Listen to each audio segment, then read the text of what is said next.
क्या नाम है? मोहम्मद आरिफ। ये क्या किया आपने? ये मैंने नहीं किया जी, भाई ने किया। कौन से भाई ने किया? ये पड़ा है क्या किया इसने? इसमें जी ये लाश 2010 पाकिस्तान का पंजाब जिला भक्कर, जहां पर कब्रिस्तान के इर्द गिर्द कुछ टूटे फूटे कुछ पुराने मकान बसते थे, जहां पर शाम होते ही सन्नाटा फैल जाता था। वहीं पर एक ऐसा घर था जिसके अंदर से काफी ज्यादा चिल्लाने की आवाज आती थी और काफी ज्यादा बदबू आती थी। तो कुछ ही दिन पहले वहां पर कुछ बच्चे मिट्टी के साथ खेल रहे थे। जैसे ही वो वहां पर खेल रहे थे तो वो देखते हैं कि छत पर एक छोटा बच्चा चढ़ा हुआ है। जिसके बाद वो बच्चे उससे पूछते हैं कि भाई तू कौन है, लेकिन उसके एक जबान से एक शब्द भी नहीं निकलता है।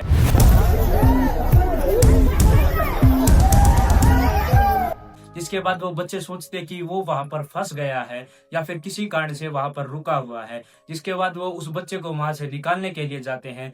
जैसे ही वो उसके घर के पास पहुंचते हैं तो उसके अंदर से उन्हें काफी ज्यादा बदबू आने लगती है। जिसके बाद भाई काफी ज्यादा हिम्मत करके वो कुछ बच्चे उसमें से वहां पर जाते हैं। लेकिन जैसे ही वो वहां पर पहुंचते हैं तो उसका दरवाजा जोर जोर से हिलने लगता है। उसके पास जाते हैं, वहां पर काफी ज्यादा बदबू आने लगती है। नाक को पकड़ पकड़ कर वो उस घर के अंदर पहुंचते हैं। लेकिन जैसे ही वो अंदर पहुंचते हैं तभी उसकी चाची वो उसको अपने साथ घसीट कर ले जाती है। जिसके बाद वो उसकी चाची को बच्चा पीछे मुड़ कर देखता है तो वो बताता है कि वो बच्चा अभी भी रो रहा है। उसकी चाची से पूछता है कि वो बच्चा क्यों रो रहा है। उसकी चाची बताती है कि ये इलाका इंसानों का नहीं, ये इलाका उनका है। अभी तो ये शुरुआत है। अब जो मैं आपको बातें बताने वाला हूँ उसे सुनकर आपको लगेगा कि डर भी इसके सामने छोटा है, क्योंकि आज मैं आपको जो केस बताने वाला हूँ उसे सुनने के बाद आपकी कई रात की नींद उड़ जाने वाली है। अगर आप बिल्कुल भी नहीं डरते हैं तो इस वीडियो को एंड तक जरूर से देखना। तौबा अस्तगफिरुल्लाह, ये महीना था अप्रैल 2011 का, जिसमें इस टाउन में रहने वाली एक लड़की जिसका नाम था सारा परवीन, जिसकी कैंसर के कारण से मौत हो जाती है। जिसके बाद उसके घर के उसको दफनाने के लिए कब्रिस्तान ले जाते हैं। कब्रिस्तान में दफनाने के बाद अगले दिन वो वहां पर फातिया पढ़ने के लिए जाते हैं। लेकिन वो जैसे ही वहां पर जाते हैं उसको भाई को थोड़ा शक होने लगता है, क्योंकि उसके ऊपर की जो मिट्टी थी वो थोड़ी ही नरम थी और वो थोड़ी बिखरी पड़ी हुई थी। जिसके बाद उसके भाई की थोड़ी चिंता बढ़ जाती है। जिसके बाद वो कंफर्म करने के लिए बहन की कब्र पर हाथ रखता है। उसका हाथ पूरा अंदर तक जमीन में धंस जाता है। जिसके बाद उसका भाई बिल्कुल अंदर से टूट चुका था। जिसके बाद चौकीदार को बुलाया जाता है। चौकीदार पहले तो मना करता है कि मैं इस कब्र को नहीं खोदूंगा, लेकिन जैसे ही घर वालों ने उसके ऊपर दबाव बनाया तो वो खोदने के लिए राजी हो जाता है। जैसे ही वो कब्र खोदता है उसके अंदर से सारा परवीन की कब्र गायब थी। जिसके बाद पूरे इलाके में सनसनी फैल जाती है और पुलिस वहां पर आती है और काफी दिनों तक खोजबीन करती है। जिसके बाद उनको कुछ भी पता नहीं चलता है।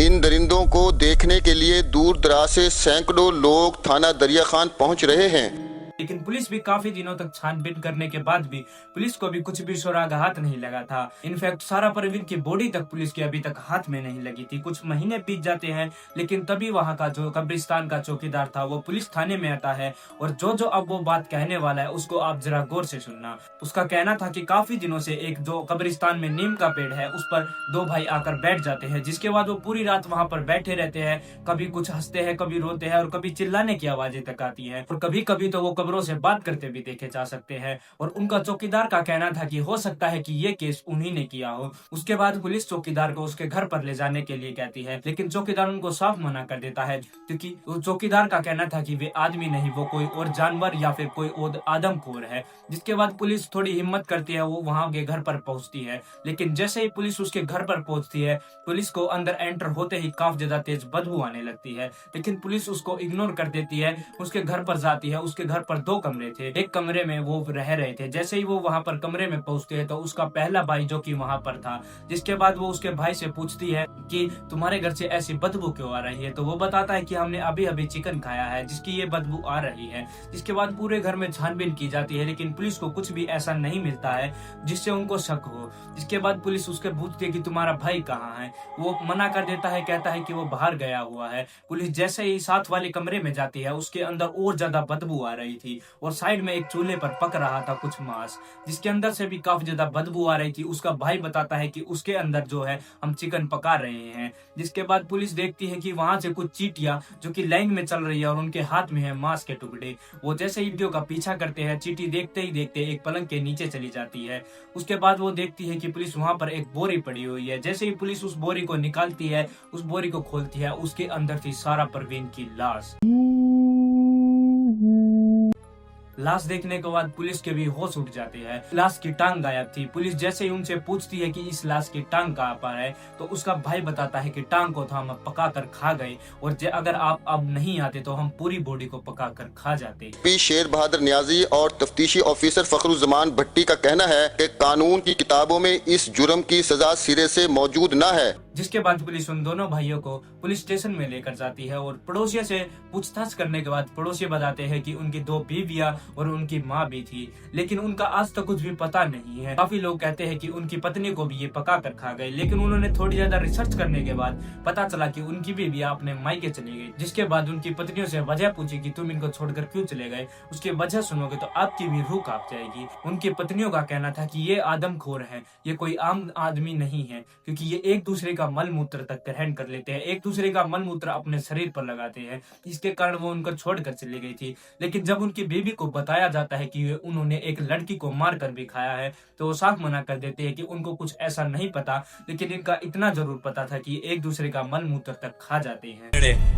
हो जी क्या करे महीना खान थी गया जी इनका ना फरमान है जी ਕਿਹੜਾ ਕੰਮ ਕਰਿੰਦੇ ਹੋ ये मैं चाह के तो ਕਿਹੜੀ ਸ਼ੈ इतना थी है जी महीना एक महीना खान थी है जी कफन में बच्चा काट के तो देख रहे इसके बाद पूरे इलाके में सनसनी फैल जाती है। काफी लोग अपने रिश्तेदारों की कब्र तक चेक करने पहुंच जाते हैं और वही हुआ जिसका डर था। काफी ज्यादा लोगों ने अपने रिश्तेदारों की कब्र देखी खोलकर, जिसमें से उनकी काफी ज्यादा कब्र गायब थी। जिसके बाद गांव वाले काफी ज्यादा गुस्सा हो गए और उन दोनों भाइयों को कोर्ट ले जाया गया और कोर्ट वालों को भी, जज को भी ये समझ नहीं आ रहा था कि इनको क्या सजा दी जाए, क्योंकि ऐसा कोई प्रावधान ही नहीं था जिससे इनको सजा दी जाए। तो इन दोनों भाइयों को 2 साल के लिए जेल में डाल दिया गया। जेल में भी काफी ज्यादा चिल्लाते और एक दूसरे को मारकर खाने की कोशिश करते। ऐसे करते करते 2 साल पूरे हो जाते हैं। जिसके बाद पुलिस उनको दोबारा से घर पर भेज देती है। जिसके बाद उस टाउन के रहने वाले लोगों ने इसका विरोध किया कि हम इनको अपने बीच में नहीं रखेंगे, जिसके कारण से पुलिस ने उसको सिक्योरिटी भी दी और वो वहां पर फिर से रहने लगे। फिर एक रात उनके घर से दोबारा से तेज तेज चिल्लाने की आवाज आने लगती है। जिसके बाद पुलिस वहां पर दोबारा से रेड करती है और फिर देखती है कि उनके पतीले में जो पक रहा था, उसे सुनकर आपकी रूह कांप जाएगी। वो इस पतीले में पका रहे थे एक बच्चे का सिर। जिसके बाद पुलिस पूछती है कि ये बच्चा कौन है और इसके बाकी के हिस्से कहाँ हैं। जिसके बाद वो बताते हैं कि इसके बाकी के हिस्से तो हम खा गए, अभी सिर्फ इसका सर बचा हुआ है। एक दफा मुकालते में मैंने भी खा लिया है, बल्कि बकरा समझकर। जी हाँ, हमको क्या पता था जिसने इसने रखा हुआ कुंगरा भी काट कर खा लिया। जिसके बाद पुलिस उनको दोबारा से गिरफ्तार करती है और इसके बाद भी इनको जब कोर्ट में ले जाया जाता है तो सभी हैरान थे कि इनके साथ ऐसा क्या किया जाए कि ये ऐसा रुक जाए।